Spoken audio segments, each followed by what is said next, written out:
ओम नमो भगवते वासुदेवाय। श्रीमद् भागवत महापुराण प्रथम स्कंद अध्याय 5। भगवान के यश कीर्तन की महिमा और देवर्षि नारद जी का पूर्व चरित्र। सूत जी कहते हैं, तदनंतर सुख पूर्वक बैठे हुए वीणा पाणी परम यशस्वी देवर्षि नारद ने मुस्कुराकर अपने पास ही बैठे ब्रह्मर्षि व्यास जी से कहा।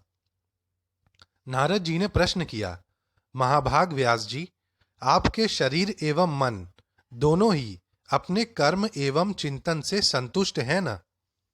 अवश्य ही आपकी जिज्ञासा तो भली भांति पूर्ण हो गई है, क्योंकि आपने जो यह महाभारत की रचना की है वह बड़ी ही अद्भुत है। वह धर्म आदि सभी पुरुषार्थों से परिपूर्ण है। सनातन ब्रह्म तत्व को भी आपने खूब विचारा है और जान भी लिया है। फिर भी प्रभु, आप अकृतार्थ पुरुष के समान अपने विषय में शोक क्यों कर रहे हैं? व्यास जी ने कहा, आपने मेरे विषय में जो कुछ कहा है वह सब ठीक ही है। वैसा होने पर भी मेरा हृदय संतुष्ट नहीं है। पता नहीं इसका कारण क्या है। आपका ज्ञान अगाध है। आप साक्षात ब्रह्मा जी के मानस पुत्र हैं। इसलिए मैं आपसे ही इसका कारण पूछता हूं। नारद जी, आप समस्त गोपनीय रहस्यों को जानते हैं, क्योंकि आपने उन पुराण पुरुष की उपासना की है जो प्रकृति पुरुष दोनों के स्वामी हैं और असंग रहते हुए ही अपने संकल्प मात्र से गुणों के द्वारा संसार की सृष्टि, स्थिति और प्रलय करते रहते हैं। आप सूर्य की भांति तीनों लोकों में भ्रमण करते रहते हैं और योग बल से प्राणवायु के समान सबके भीतर रहकर अंतःकरणों के साक्षी भी हैं। योगानुष्ठान और नियमों के द्वारा परब्रह्म और शब्द ब्रह्म दोनों की पूर्ण प्राप्ति कर लेने पर भी मुझ में जो बड़ी कमी है उसे आप कृपा करके बतलाइए। नारद जी ने कहा, व्यास जी, आपने भगवान के निर्मल यश का गान प्रायः नहीं किया। मेरी ऐसी मान्यता है कि जिससे भगवान संतुष्ट नहीं होते वह शास्त्र या ज्ञान अधूरा है। आपने धर्म आदि पुरुषार्थों का जैसा निरूपण किया है, भगवान श्री कृष्ण की महिमा का वैसा निरूपण नहीं किया। जिस वाणी से, चाहे वह रस भाव अलंकार आदि से युक्त ही क्यों न हो, जगत को पवित्र करने वाले भगवान श्री कृष्ण के यश का कभी गान नहीं होता। वह तो कौवों के लिए उच्चिष्ट फेंकने के स्थान के समान अपवित्र मानी जाती है। मान सरोवर के कमनीय कमल वन में विहरने वाले हंसों की भांति ब्रह्म धाम में विहार करने वाले भगवत चरणार विंदाश्रित परम हंस भक्त कभी उसमें रमण नहीं करते। इसके विपरीत, जिसमें सुंदर रचना भी नहीं है और जो दूषित शब्दों से युक्त भी है, परंतु जिसका प्रलोक भगवान के सुयश सूचक नामों से युक्त है, वह वाणी लोगों के सारे पापों का नाश कर देती है। क्योंकि सत्पुरुष ऐसी ही वाणी का श्रवण, गान और कीर्तन किया करते हैं। वह निर्मल ज्ञान भी जो मोक्ष की प्राप्ति का साक्षात साधन है, यदि भगवान की भक्ति से रहित हो तो उसकी उतनी शोभा नहीं होती। फिर जो साधन और सिद्धि दोनों ही दशाओं में सदा ही अमंगल रूप है, वह काम्य कर्म और जो भगवान को अर्पण नहीं किया गया है, ऐसा अहेतुक निष्काम कर्म भी कैसे सुशोभित हो सकता है? महाभाग व्यास जी, आपकी दृष्टि अमोघ है। आपकी कीर्ति पवित्र है। आप सत्यपरायण एवं दृढ़ व्रत हैं। इसलिए अब आप संपूर्ण जीवों को बंधन से मुक्त करने के लिए समाधि के द्वारा अचिंत शक्ति भगवान की लीलाओं का स्मरण कीजिए। जो मनुष्य भगवान की लीला के अतिरिक्त और कुछ कहने की इच्छा करता है, वह उस इच्छा से ही निर्मित अनेक नाम और रूपों के चक्कर में पड़ जाता है। उसकी बुद्धि भेदभाव से भर जाती है। जैसे हवा के झकोरों से डगमगाती हुई डोंगी को कहीं भी ठहरने का ठौर नहीं मिलता, वैसे ही उसकी चंचल बुद्धि कहीं भी स्थिर नहीं हो पाती। संसारी लोग स्वभाव से ही विषयों में फंसे हुए हैं।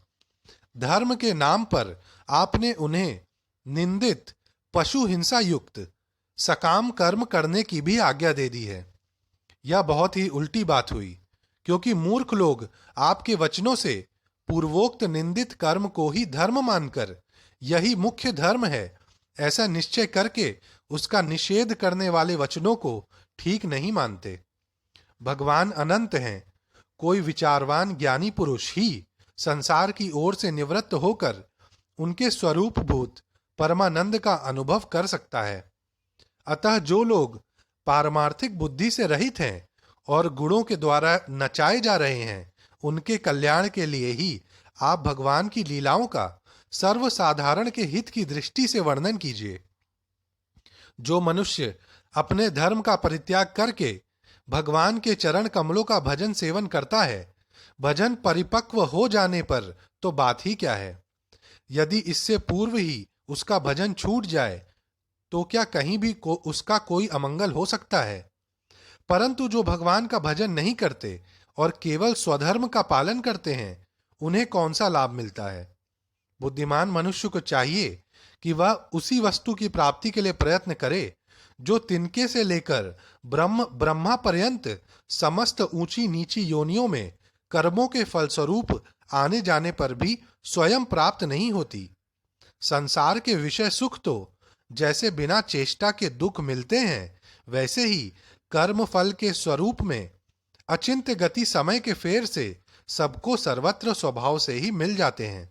व्यास जी, जो भगवान श्री कृष्ण के चरणारविंद का सेवक है, वह भजन न करने वाले कर्मी मनुष्यों के समान दैवात कभी बुरा भाव हो जाने पर भी जन्म मृत्यु मय संसार में नहीं आता। वह भगवान के चरण कमलों के आलिंगन का स्मरण करके फिर उसे छोड़ना नहीं चाहता। उसे रस का चस्का जो लग चुका है। जिनसे जगत की उत्पत्ति, स्थिति और प्रलय होते हैं, वे भगवान ही इस विश्व के रूप में भी हैं। ऐसा होने पर भी वे इससे विलक्षण हैं। इस बात को आप स्वयं जानते हैं, तथापि मैंने आपको संकेत मात्र कर दिया है। व्यास जी, आपकी दृष्टि अमोघ है। आप इस बात को जानिए कि आप पुरुषोत्तम भगवान के कलावतार हैं। आपने अजन्मा होकर भी जगत के कल्याण के लिए जन्म ग्रहण किया है, इसलिए आप विशेष रूप से भगवान की लीलाओं का कीर्तन कीजिए। विद्वानों ने इस बात का निरूपण किया है कि मनुष्य की तपस्या, वेदाध्ययन, यज्ञानुष्ठान, स्वाध्याय, ज्ञान और दान का एकमात्र प्रयोजन यही है कि पुण्य कीर्ति श्री कृष्ण के गुणों और लीलाओं का वर्णन किया जाए। मुने, पिछले कल्प में अपने पूर्व जीवन में मैं वेदवादी ब्राह्मणों की एक दासी का लड़का था। वे योगी वर्षा ऋतु में एक स्थान पर चातुर्मास्य कर रहे थे। बचपन में ही मैं उनकी सेवा में नियुक्त कर दिया गया था। मैं यद्यपि बालक था, फिर भी किसी प्रकार की चंचलता नहीं करता था। जितेंद्रिय था, खेल कूद से दूर रहता था और आज्ञानुसार उनकी सेवा करता था। मैं बोलता भी बहुत कम था। मेरे इस शील स्वभाव को देखकर समदर्शी मुनियों ने मुझ सेवक पर अत्यंत अनुग्रह किया। उनकी अनुमति प्राप्त करके बर्तनों में लगा हुआ प्रसाद मैं एक बार खा लिया करता था। इससे मेरे सारे पाप धुल गए।